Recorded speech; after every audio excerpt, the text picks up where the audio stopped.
Imagine a time not so very long ago when the land of Ireland held its breath as twilight fell. Out on the lonely country roads where lanes intersected under the watch of ancient hawthorn trees, something forbidden was about to happen. There were no written invitations, no public announcements shouted in the village square. Instead, the message travelled on the wind. A whispered word passed from neighbour to neighbour, a knowing glance exchanged over a stone wall. A dance was being called.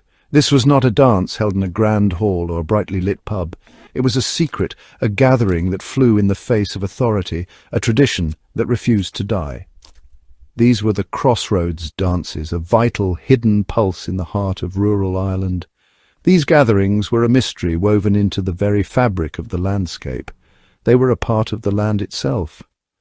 The Crossroads, a place of meeting, of decisions, of folklore, became a temporary ballroom under the open sky. It was a place where the mundane world met the world of myth and magic. Here, ordinary people could cast off the burdens of their daily lives, if only for a few precious hours. The thrill was not just in the music or the movement, but in the shared secret. It was the knowledge that they were part of something older, something powerful, something that belonged entirely to them. This was their culture, their joy, kept alive in the shadows, away from prying eyes. The allure of these clandestine events is powerful even today. We can almost feel the pull of that secret summons. It speaks of a time when community was everything, when people had to create their own light in the darkness. The Crossroads dance was an act of quiet rebellion, a statement that said, "We are still here. Our spirit is not broken." It was a testament to the human need for connection, for celebration, and for freedom. To understand these dances is to understand something deep and fundamental about the Irish soul, about its resilience, its love of life, and its unbreakable bond with the past, a past that still whispers to us from those lonely starlit junctions.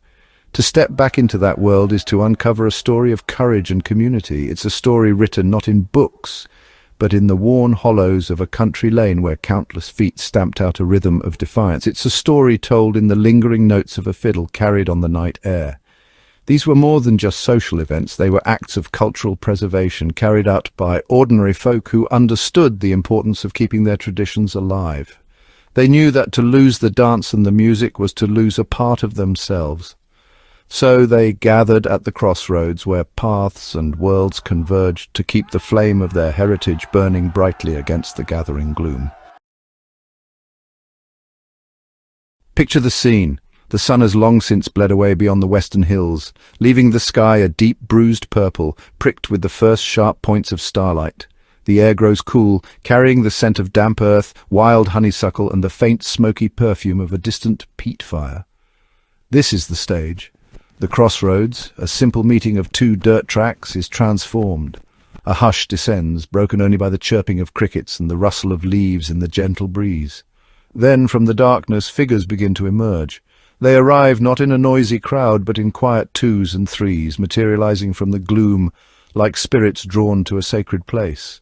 They are farmers, labourers, and servant girls, their faces etched with the toil of the week. The music starts not with a grand announcement, but with a single tentative note from a fiddle. It hangs in the air for a moment, a question. Then a concertina answers, its reedy voice weaving a simple, infectious melody. A bodhran, the heartbeat of Irish music, joins in with a soft, steady rhythm that seems to rise from the ground itself. There is no amplification, no stage lighting.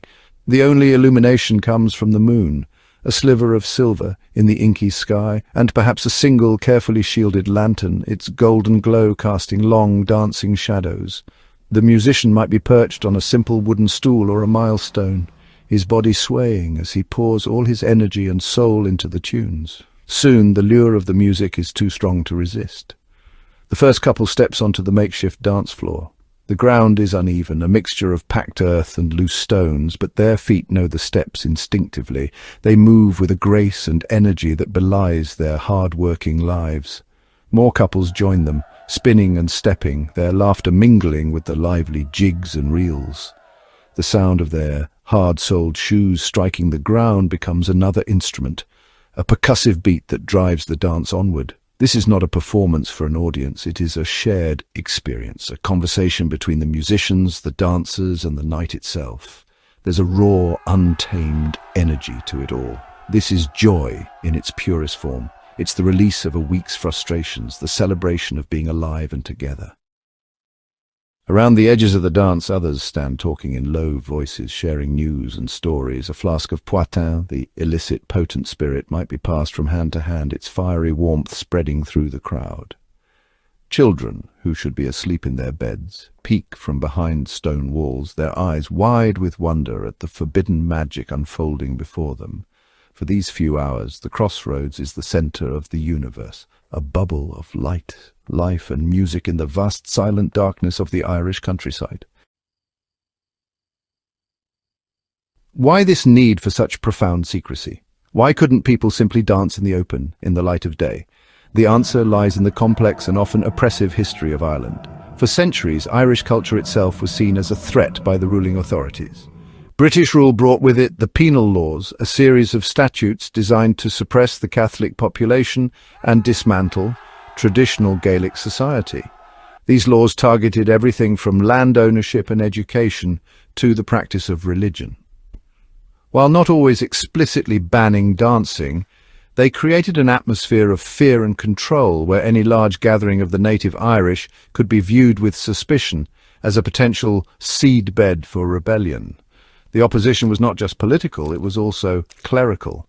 As the 19th century gave way to the 20th, the Catholic Church in Ireland gained immense power and influence over the daily lives of its flock. Many priests, concerned with morality and what they saw as the dangers of rural revelry, took a firm stance against unsupervised gatherings. The Crossroads dance, with its lively music, its close physical contact, and the likely presence of alcohol, was seen as an occasion of sin. It was a place where passions could be inflamed, far from the watchful eye of the parish priest. Sermons were preached from the pulpit, denouncing the dances as pagan and immoral, and threatening damnation for those who attended. This clerical condemnation culminated in the Public Dance Halls Act of 1935. This piece of legislation effectively outlawed the traditional informal gatherings that had been a part of Irish life for generations. From then on, all public dancing had to take place in a licensed hall, subject to the supervision of the authorities and often the clergy. The spontaneous, community-led Crossroads dance was now officially illegal. This law drove the tradition further underground, turning what was once a joyful custom into a criminal act. To be caught at a Crossroads dance could mean facing the magistrate, a fine and public shame, a heavy price to pay for a few hours of music and fellowship. So the dancers and musicians became outlaws of a sort. They were not hardened criminals, but ordinary people determined to hold on to their culture. The secrecy was a necessary shield. Lookouts would be posted on the roads leading to the Crossroads, ready to give a signal at the first sign of a policeman's lamp or the priest's buggy. The music would stop in an instant. The dancers would melt back into the shadows from which they had come, leaving the Crossroads silent and empty, as if nothing had ever happened. The need for this secrecy, born of political oppression and clerical disapproval, only added to the mystique and the defiant spirit of the Crossroads dance. So why did they take the risk? With the threat of the law and the condemnation of the church hanging over them, what drove these villagers to defy authority for the sake of a dance? The answer is simple, yet profound. It was an act of cultural survival. The Crossroads dance was a powerful expression of Irish identity in a time when that identity was under constant threat. It was a way of saying that despite the laws and the sermons, the spirit of Gaelic Ireland was not dead. The music, the steps, the language spoken in hushed tones between tunes, these were all threads of a heritage that people refused to let go of. It was a quiet, joyful rebellion fought with fiddles and feet. Beyond the grand idea of cultural resistance, there was a more immediate human need for joy and community. Life in rural Ireland could be incredibly harsh. It was a life of backbreaking labour, of poverty and of isolation. The Crossroads dance was an escape, a precious, stolen moment of light in a life that was often filled with hardship.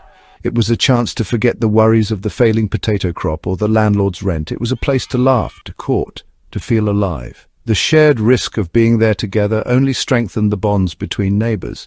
They were accomplices in this act of joy, forging a sense of solidarity that was essential for survival in tough times. The dance was also a fundamental part of the social fabric. particularly for the young. In a society with strict social codes and few opportunities for young men and women to meet, the Crossroads was a vital space for courtship. It was where romances blossomed, often under the watchful but generally tolerant eyes of the community. A stolen glance across the dance floor, the brief touch of hands during a set dance. These were the moments that led to lifelong partnerships. To ban the dances was to attempt to sever these essential social connections, to control the very way in which communities were formed and continued. People risked meeting because their futures and the future of their community depended on it. Ultimately, the spirit of the Crossroads dance is a spirit of defiance against control. It was a refusal to be told how to live, how to celebrate, and what to enjoy. It was a declaration that joy is a human right, not a privilege to be granted by the state or the church. The dancers were not political activists in the modern sense, but their actions were deeply political. By choosing to gather and dance on their own terms, they were asserting their autonomy. They were reclaiming a small piece of the night, a small piece of their land, and making it entirely their own. This quiet assertion of freedom is what gave the Crossroads dance its enduring power and its deep meaning. The history of the Crossroads dances is not just one of laws and social pressures. It is a history rich with stories and folklore. These tales, passed down through generations, paint a vivid picture of what these nights were like. One common story tells of a legendary fiddler, a man whose music was so powerful it was said he could make the stones themselves get up and dance. People would walk for miles across bog and mountain just to hear him play. The story goes that when the authorities came to break up his dance, the fiddler simply played a slow, sorrowful air that brought tears to the policemen's eyes, and, well, they turned and left the dancers in peace.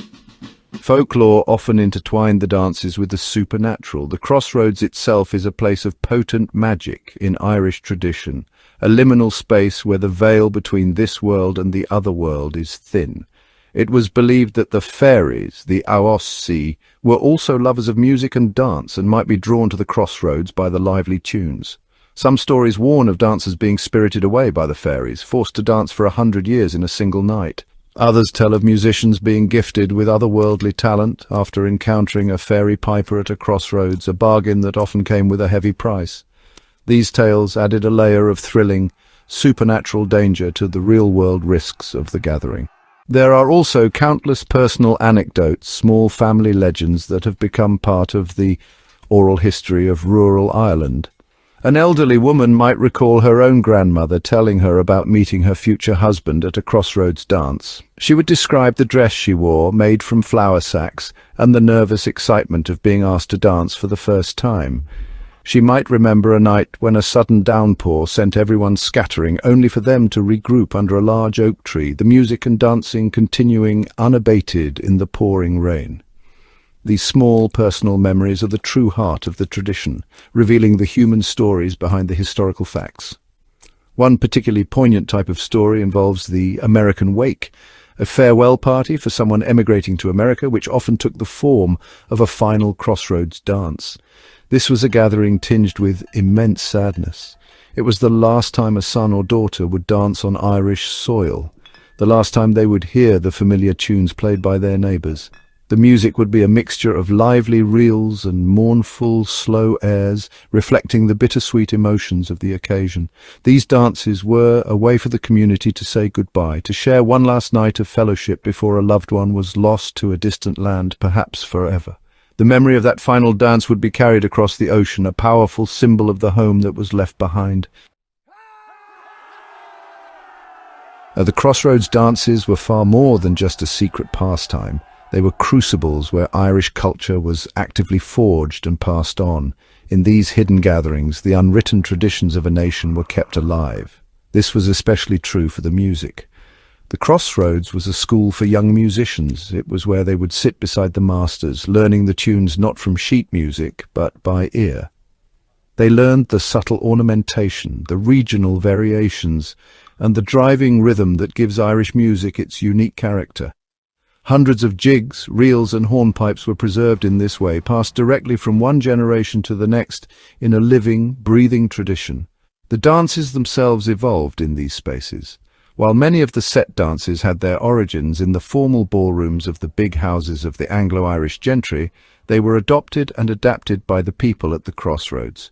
They were made wilder, more energetic, and more suited to the uneven ground. The formal stately quadrilles were transformed into lively, high-stepping Irish sets.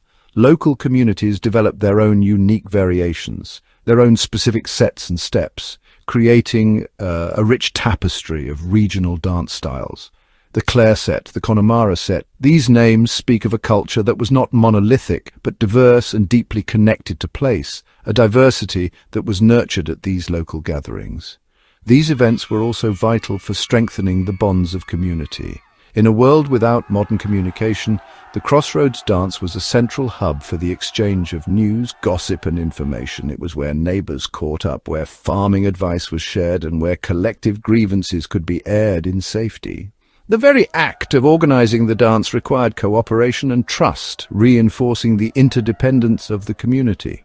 These gatherings created a powerful sense of shared identity and belonging, reminding people that they were part of something larger than their own family or farm. This social cohesion was a source of immense strength in difficult times. Furthermore, the Crossroads dances fueled a rich tradition of local legends and storytelling. Each crossroads with a history of dancing developed its own mythology. There were stories of famous dancers, legendary musicians, and dramatic encounters with the authorities.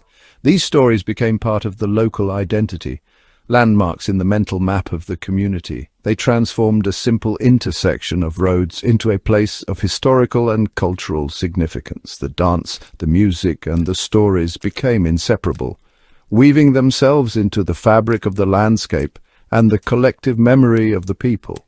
In this way, the secret dances helped to keep the cultural heartbeat of the nation strong and steady, even in the darkest of times. Does the Crossroads dance still exist in Ireland today? In its original secret form, the tradition has largely faded into memory. The forces that necessitated its secrecy, the oppressive laws and the strict clerical control, have thankfully receded. The Public Dance Halls Act of 1935, while still on the books, is no longer enforced in the same way. Ireland has changed. Yet the legacy of the Crossroads dance is not confined to the history books or folk museums. Its spirit can be found in the footsteps of modern Ireland, if you know where to look. The echoes of that defiant joy and community spirit still resonate in many aspects of contemporary Irish culture. The most direct descendants are the summer schools and music festivals that are now a vibrant part of Irish life. Events like the Willie Clancy Summer School in County Clare draw thousands of people from around the world. Here in the streets and pubs, you will see the spirit of the Crossroads reborn. Spontaneous music sessions erupt, dancers take to the pavement, and the tunes are passed on from veteran players to young learners, just as they were at the Crossroads. These festivals are a celebration of the very culture that was once forced into the shadows. They are a loud, proud, and public continuation of the tradition, a testament to its enduring appeal and vitality. Even in the local pub session, you can find the ghost of the Crossroads dance. A quiet country pub on a Tuesday night might seem a world away from a secret outdoor gathering, but listen closely. You will hear the same tunes, perhaps played on the same instruments. You'll see the same deep connection between the musicians, the shared language of the music that requires no words. You will feel the same sense of community, of people coming together to share something they love.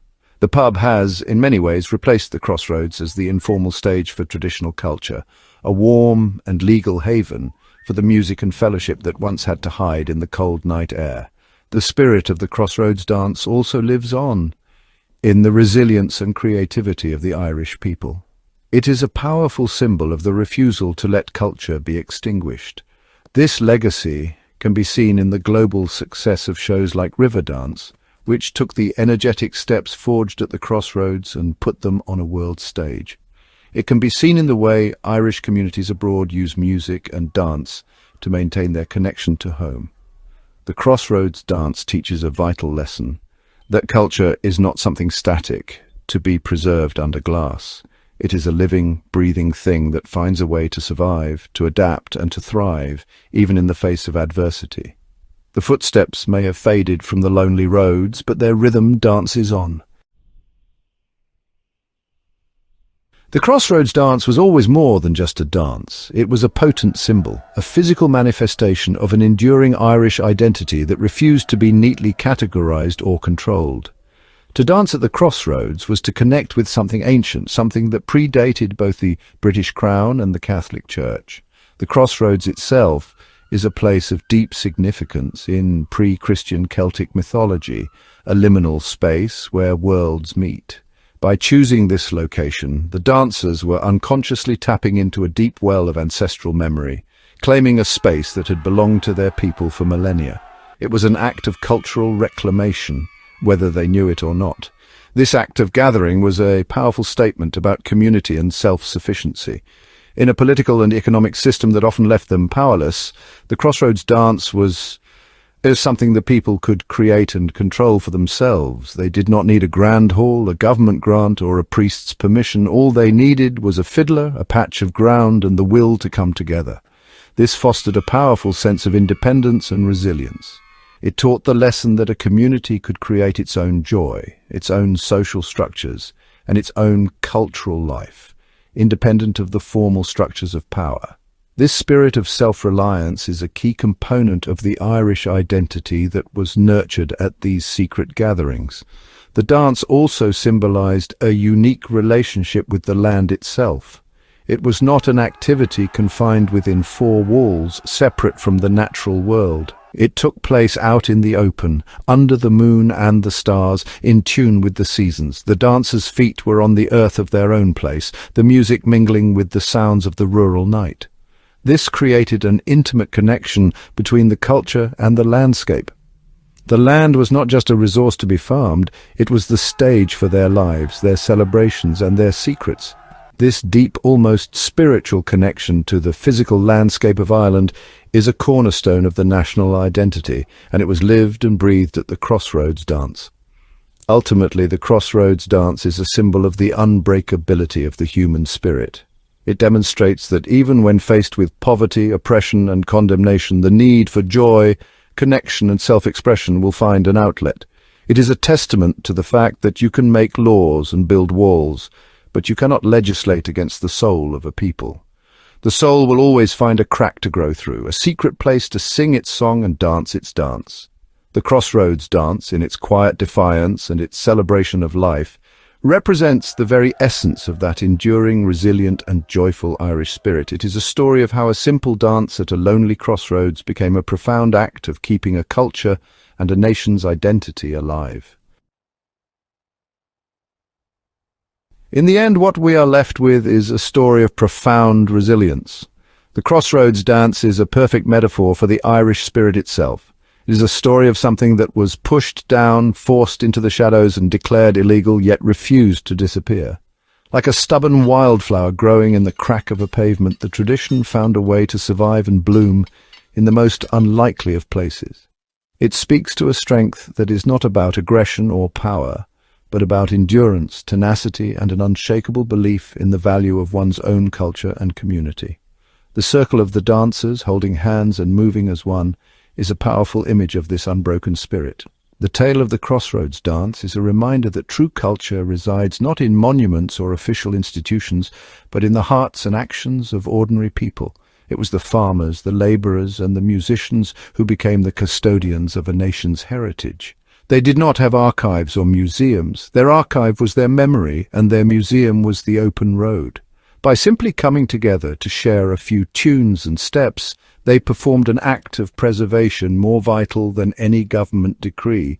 They ensured that the heartbeat of their culture would continue to beat, passing it from their hands and feet to the next generation.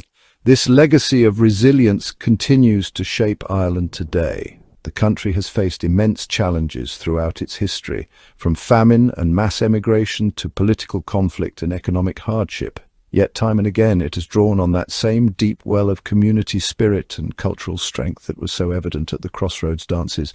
The ability to find joy in simple things, to create light in the darkness, and to rely on the strength of one's neighbours. These are the enduring lessons from those secret gatherings.